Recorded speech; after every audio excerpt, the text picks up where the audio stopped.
Ibu, bapak, saudari, saudara, rekan-rekan muda, dan adik-adik sekalian, dimanapun kalian berada, bertemu kembali dengan saya Romo Tino SSCC di dalam catatan pesiarah. Di dalam perjalanan, para sarjana dari timur memberikan teladan kepada Anda dan saya, serta kita semua, dan mengajak kita untuk menyadari bahwa perjalanan di dalam persiaran hidup kita bukan berarti kita harus bebas dan tanpa kesalahan. Namun kita tidak boleh putus harapan. Di dalam perjalanan selalu ada kegagalan, selalu ada hambatan. Tetapi yang menjadikan sukses dan berhasil, kemauan Anda dan saya serta kita semua untuk senantiasa mau belajar dan mencari di mana Tuhan berada. Sebelum kita mendengarkan permenungan dari catatan pesiarah, marilah kita membuat tanda kemenangan Kristus. Dalam nama Bapa dan Putera dan Roh Kudus. Amin. Ya Allah, Engkau telah menyatakan kemuliaan Putramu kepada para bangsa. Semoga dengan penampakan Putramu itu semakin banyak orang tergerak hatinya untuk mengikuti Dia dan menyerahkan diri pada bimbingannya. Demi Kristus Tuhan dan pengantara kami. Amin. Ibu, bapak, saudari-saudara, rekan-rekan muda, dan adik-adik sekalian yang terkasih, pada hari raya penampakan Tuhan dan hari anak misioner sedunia, kita bersama-sama diajak untuk senantiasa belajar dari bangsa pilihan yang mau terus belajar meskipun mereka dari pembuangan. Mereka mendengarkan apa yang diserukan oleh Yesaya untuk senantiasa percaya diri dan membangun masa depan mereka dengan ketekunan dan kemauan untuk terus belajar. Tidak kalah penting juga yang perlu dipupuk di dalam persiaran hidup kita, bahwa Anda dan saya serta kita semua dipanggil oleh Sang Pencipta untuk memberikan kesaksian di dalam hidup. Berbicara soal iman tidak cukup hanya mengatakan bahwa aku mengakui Tuhan, Anda mengakui Tuhan, atau kita mengenal Tuhan. Tetapi sebagai orang beriman, kita diajak dengan penuh rasa percaya diri menghadirkan kasih Allah yang nyata di dalam persiaran hidup kita, yang nyata di dalam keseharian kita, bukan hanya di dalam kalimat-kalimat yang kita ucapkan, tetapi di dalam tindakan nyata kita. Sebagaimana dikatakan di dalam surat Rasul Paulus kepada jemaat di Efesus, rahasia Kristus kini telah diwahyukan dan para bangsa menjadi pewaris perjanjian ini.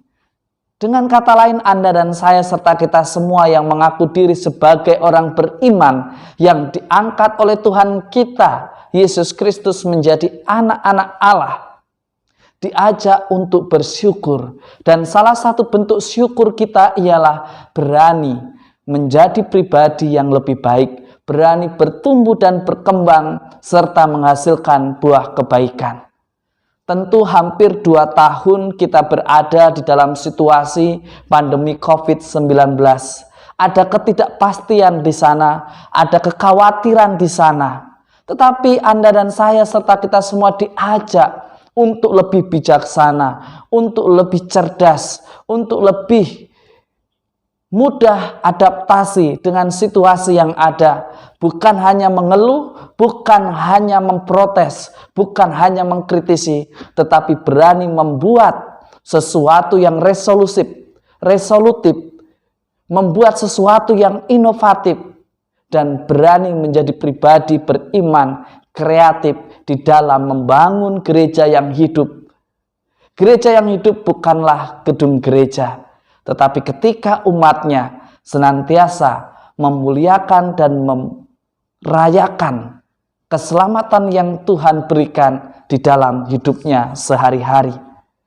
Dari ketiga raja kita bisa belajar perjalanan mereka dari timur untuk menjumpai Sang Juru Selamat, mengajarkan kita mengenai ketaatan lewat persembahan emas.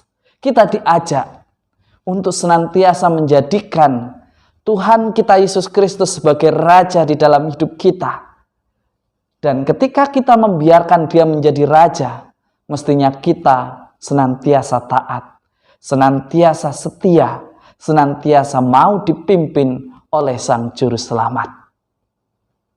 Dari persembahan kedua, kemenyan, kita diingatkan sebagai orang beriman juga kita diajak untuk senantiasa menjaga kesucian kita.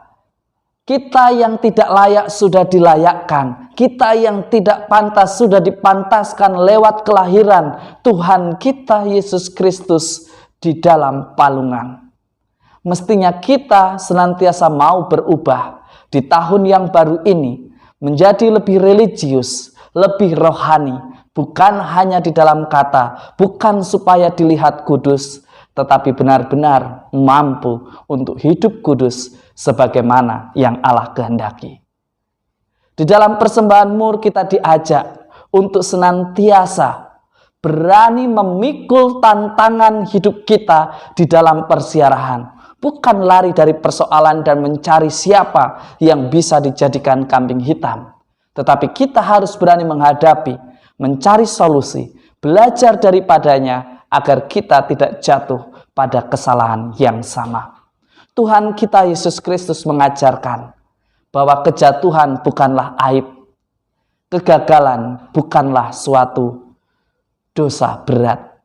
Tetapi kita bisa belajar dari kegagalan, dari kejatuhan untuk mengerti apa yang Tuhan rencanakan. Berani mengevaluasi diri dan berani mengakui jika kita salah untuk bangkit menjadi anak-anak terang sebagaimana yang Allah kehendaki. Semoga berkat Tuhan senantiasa melindungi dan memberkati kita semua, Bapa dan Putera dan Roh Kudus. Amin. Ibu, bapak, saudari, saudara, rekan-rekan muda, dan adik-adik sekalian yang terkasih. Tuhan sudah menampakkan diri kepada kita secara nyata. Sudahkah kita senantiasa menyadari kehadirannya di dalam persiaran hidup kita? Selamat hari Minggu, Tuhan memberkati. Amin.